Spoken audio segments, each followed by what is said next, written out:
Hi, everyone. Happy Valentine's Day. Welcome back to Wine and Culture, where we talk about the joys of wine in various cultures. I am your host, Trudy Hanna.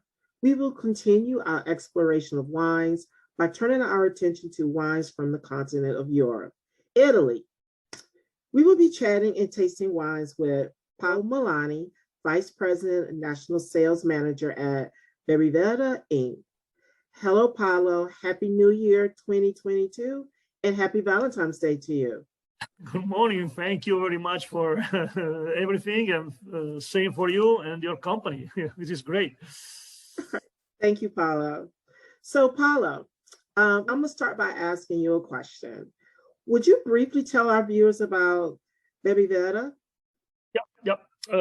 So Bevibirra is a company based here in Fort Lauderdale, Florida, and it was created back in 2018 by Francesco Rando. Is an Italian-American person, and everything started with beers. He has a passion for craft brewers, craft beers, so he saw that there was kind of a lack of quality Italian craft beers in the market here in Florida. So that was the whole idea. So he started with that. He started in 2018, and it's been a little tough in the beginning because just having beers is not that easy because, of course, it's not. We're not talking about millions of value for the beers, but after just a little while, it became very successful because the package was great, a lot of Italian quality craft beers, and the biggest portfolio for Florida. So everything turned out to be pretty successful. And then I joined the company in 2019, and my background is in beer and wines, talking about the possibility to also add in some very good quality wines and increase everything. And the whole idea became reality in beginning of 2020. I mean, I don't want to talk about COVID, Right? but even with that on the side, everything was very successful again. So I had a lot of connections in Italy with quality producers, family-owned, generations in making wines, quality wines. That's where everything started. And we've been adding more wines, and we will add a lot of more wines down the road. But at least we cover, I would say, the majority of the most successful and well-known areas here in the U.S. market. Talking about Friuli with a fantastic Pinot Grigio. We're talking about the Lombardy region with fantastic sweet wines that we're going to talk about probably later on. Absolutely. And of course, Southern Italy, Nero d'Avola from Sicily, and Puglia with the fantastic Primitivo grape and wine. So a big portfolio that is developing, and we're looking at the local market here in Florida. We distribute directly, and also other states where we're looking for good distributors like your company that we've been doing business since 1 year now, pretty much. Yes. So, that's where everything started, and this is where we are right now. Oh, great. Thank you so much for that, Paolo. So the previous episodes were a must watch, everyone. So make sure you go back, watch them when you have opportunity. So many things to learn, not just about wines, but also about winemaking itself. Okay, now let's get right into our main event, and my favorite too, which is chatting and talking about wines. So today, let us experience Bevibirra's 2 dessert wine varietal, Moscato and Sangue de Giuda. I must go ahead and apologize up front. My Italian is not that great. No worries. Sangue di Giuda. Sangue di Giuda. Okay, good enough. Close enough. I must say I am so excited to discuss your wines. Although my palate preference is not sweet, I was thrilled when I discovered these wines. They present very well and can serve many functions as gifts, dinner companions, or as a leisurely drink. Also, with Valentine's Day being right around the corner, I figured these would be great wines to chat about and make recommendations for gift ideas. So to start, I suggest we start with the Moscato di Bari. Are you okay with starting with that one, Paolo? Definitely, it's a great way of starting with that. Definitely. Okay, great. So, what can you tell us about Yeah. Moscato? First off, this is a Moscato di Pavia. Pavia is a town in Lombardy. It's on the southwest of Milan, so really the border with Piedmont. Same grapes, same areas, I would say, and same method of production. And the outcome is a fantastic, sweet, refreshing wine. A lot of fruits, a lot of peach, a lot of grapey aromas and flavors, and also kind of a floral aromas, which makes it very intriguing and really very, very nice to enjoy, especially with a celebration like Valentine's Day, as you said before. Will be fantastic way, because sweet for the sweets. You can pair with sweet wine with some nice dessert, especially I would say chocolate or hazelnuts cakes, something like that. Or really something really nice, which I like a lot to pair the Moscato, is with spicy cheese, especially the blue cheese, spicy gorgonzola, and the spiciness of the food and the sweetness of the wine is a fantastic balance and something which is really fantastic and unique. And talking about the Moscato, this particular Moscato, like in Asti, the grape is called Muscat Blanc à Petit Grain, like kind of a French name, but that's what it is. And it's an aromatic grape, of course, which means that it's had a lot of aroma compound and flavor compounds, as you can, of course, enjoy when you taste and drink this wine. Right. Other thing which is make it a really unique wine is the method of production. Because unlike other sparklings or frizzy wines in different areas, this is only undergoes one alcoholic fermentation. Usually, making sparkling wines involves two alcoholic fermentation. Right. The first one and the second one for getting the bubbles and getting a little bit more alcohol. In this particular case, since it's a fizzy wine, it's a very delicate. You want to keep all the aromas. You want to keep all the beautiful compounds of the grape itself. You only do one alcoholic fermentation. So what happens is that the producers, they just get the juice and they chill the juice. They keep it chill. So nothing happens, and it keeps all the flavors, all the aromas inside these big tanks. When they want to make the production, once every a while, when they want to do it, what happens? They just they warm the juice, and these make the fermentation process start. So you start the process fermentation, and everything happens in pressurized tanks. In the beginning, you let the CO2 dissolve in the air, and when you think it's the right time, you just seal the top. And of course, the yeast eats the sugar. There's a lot of sugar, natural sugar in the grape. Right. And they create the bubbles, and they raise a little bit the alcohol.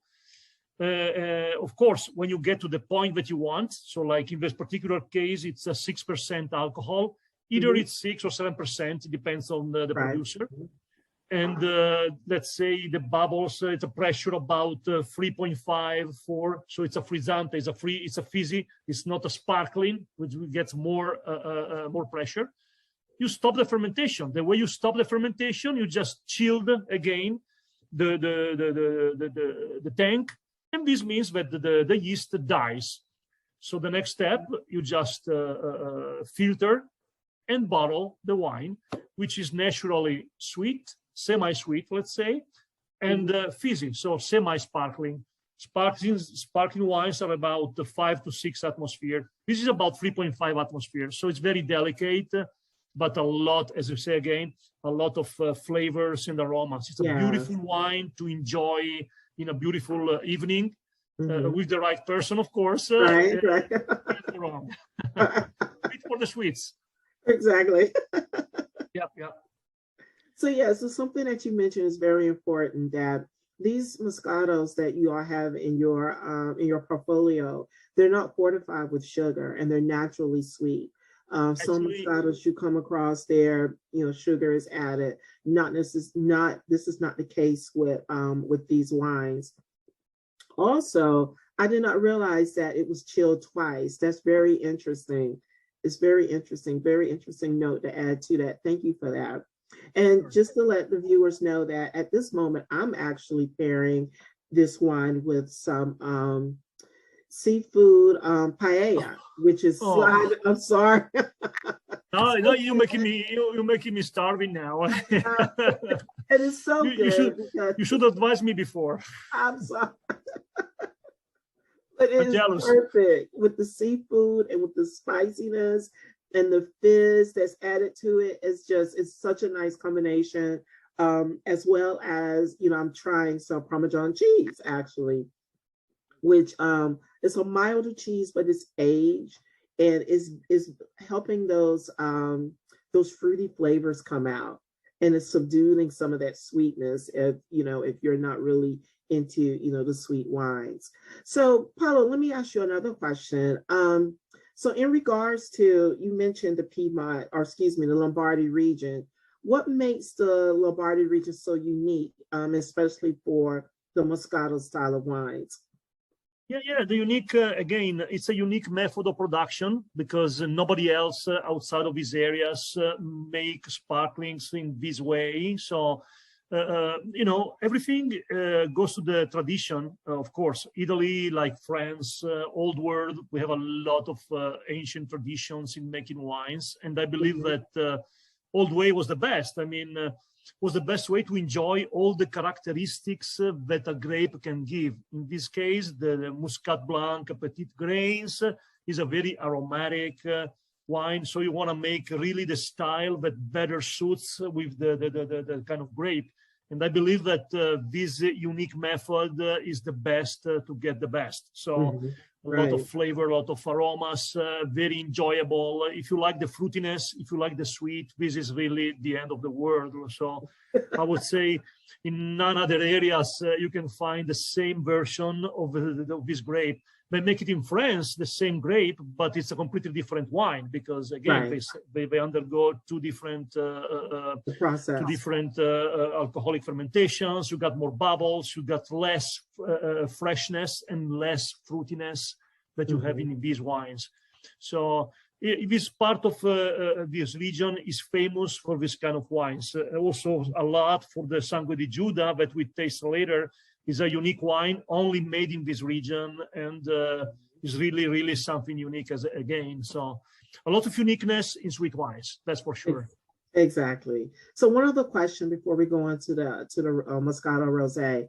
How does the bottling play a role in the wine itself? Sorry, how the Moscato? How does the bottling play a role in the wine itself for the Moscato? The whole process of making the Moscato is very carefully handled. So the biggest thing that is involved is the way of production. So the key to make this wine is in that pressurized tank. That is the fruit, the juice is kept chilled so that it maintains all the main compounds and characteristics. The key is there. So when you make the wine, you want to keep all those compounds by making a very, very careful method of production. And bottling is done right away. So when you finish, you just filter and bottle. You don't want to spare any time. You got to do it and keep the freshness there. Very careful in keeping the oxygen away, because oxygen, of course, as you know, can damage the wines. Yeah, so it excites everything. That's what I call it. It excites everything. Exactly. So you can make two versions of the wines. You can make it fizzy like this, or you can make it sparkling. If you make it sparkling, of course, it's a little different way in the finish, and also the bottle is going to be different, and the cork is going to be like a champagne cork. In this case, it's a regular cork because it's fizzy. It's a fizzy wine. So again, 3.5 atmosphere. You don't have any problems that it's going to go pop up. If it's a sparkling with 5 atmosphere, 5.5 atmospheres, it can easily get popped up from the bottle. So this is the main things on this wine. Okay, great. Thank you, Paolo. So, with that being said, so are we ready to taste some Moscato Rosé? That's rosé, definitely. Really another unique wine because it's a blend of 100% Moscato grapes. Not only the Muscat Plampa Petit grains, but also it's blended with a local variety, an old clone that was replanted after a while, it almost disappeared. So it was replanted from this producer. And we can say that it's made with 100% Moscato grapes. Many others, the majority in the market, are blended with some other red grapes. This is a natural Moscato grape with a more color. It's like a copper-like grape color. So the rest of the production system is the same as the other one. But the big thing here is that it's a blend of 100% Moscato. So we can say that. And so for this particular reason, I would say it's a really particular and unique wine because all others are blended with something else. So, and again, for this reason, it's a very, very lively wine. Very aromatic, as you can see, both in the nose and in the mouth. It's an explosion of fruity compounds, sweet but balanced, not too sweet. It's not overpowering. You're right. And I would say it's fantastic enjoyed by itself or enjoyed with some food, which is definitely what we want to do. In Italy, we always pair anything with our food, Right. I couldn't taste a wine without having a little slice of something. Exactly. So, I have to tell a very funny story about this wine. When I first met Paolo and Francesco, and they presented this wine to me, you all presented this wine. I don't know if you recall, but all I could do was just giggle. Oh, yeah. It is such a nice Moscato. Every time I drink a glass of this, it takes me back to spending a warm morning sitting in front of a bodega in Rome as a people watch, in the morning. And yes, in the morning in Italy, people do drink wine. So this one actually, it has that rosé color, but it's very, very pale.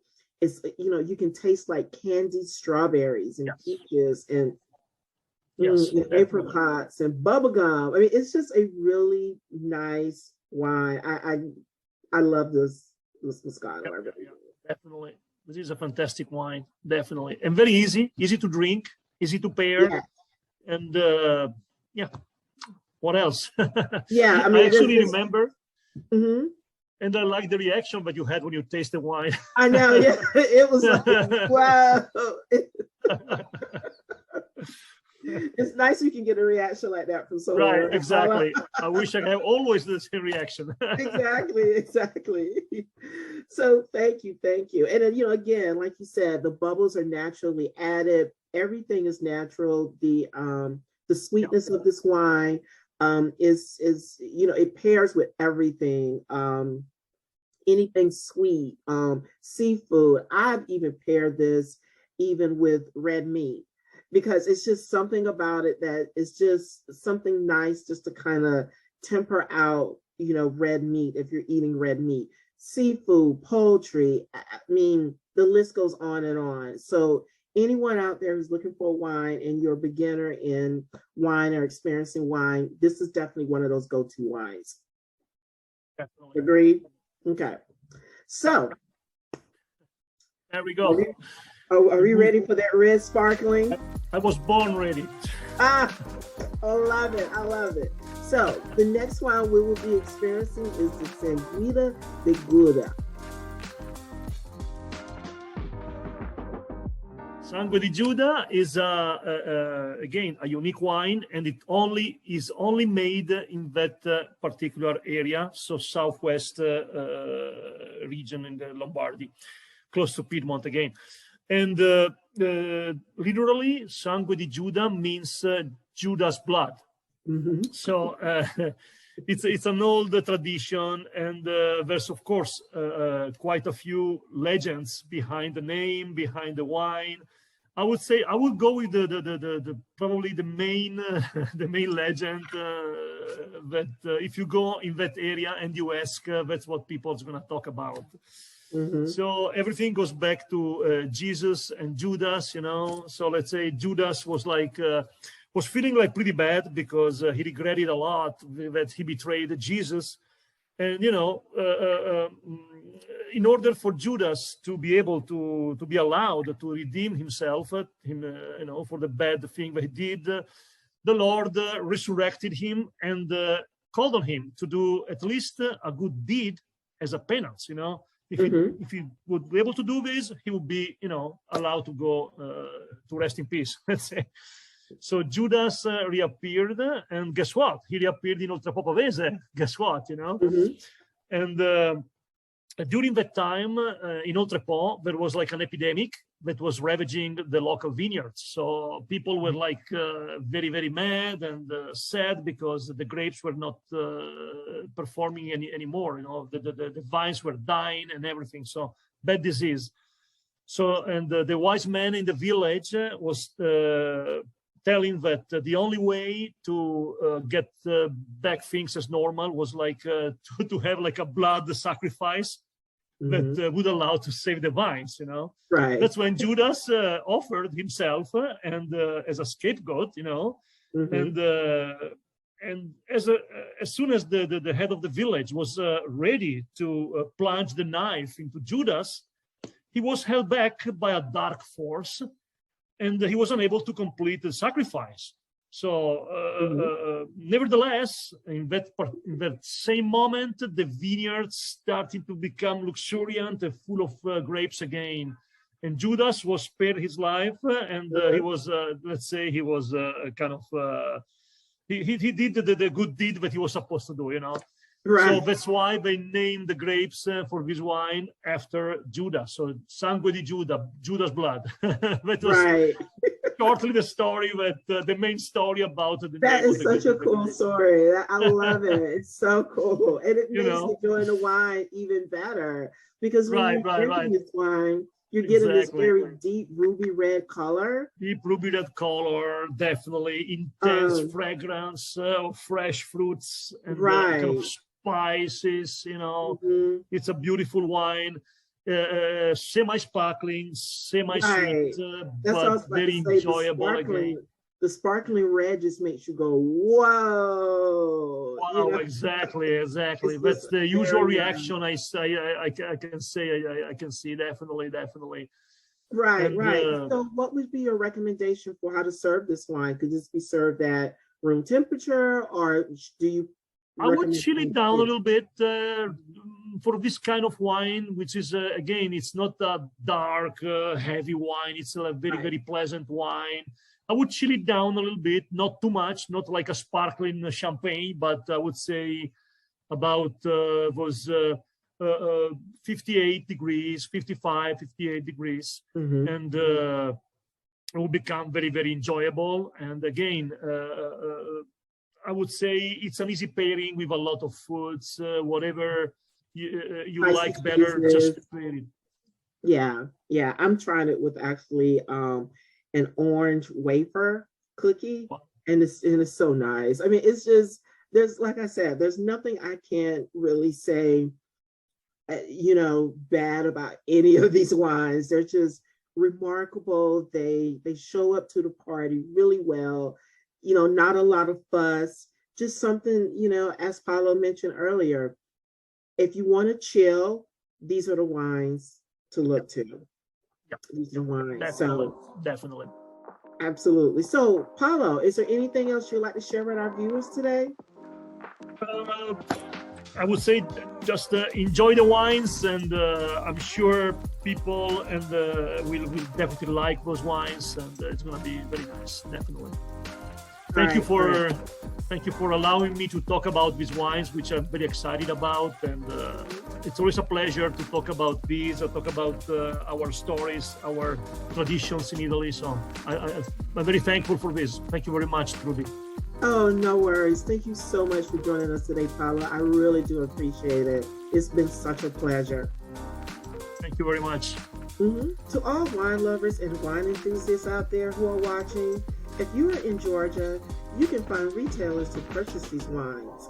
If you are a retailer or distributor and you have questions on how to get them placed in your market, comment down below or send us an email at info@pieimports.com. We'll definitely reply back as soon as we can. Thank you for watching.